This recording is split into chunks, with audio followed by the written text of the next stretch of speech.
ашыкмагыз китергән, чөнки иң яхшы иҗади тандем номинациясының җиңүчеләрен дә белер вакыт килеп җитте. Бу номинациягә тәкъдим ителгән җырчыларга күз салыйк.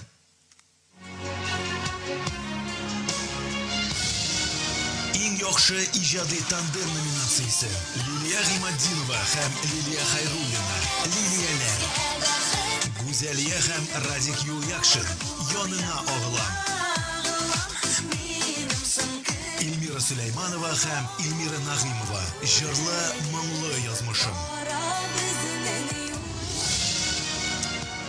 Хәзер конвертны да ачмыйча, иң яхшы иҗади тандем Диләрә һәм Солтан дип әйтәчәкләр миңа калса.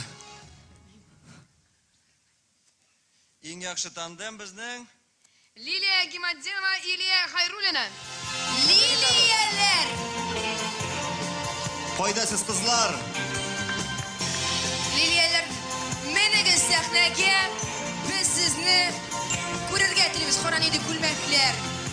Буйлары да бер кара, прическалары да охшаш. Булар бит чын иҗади дуэт.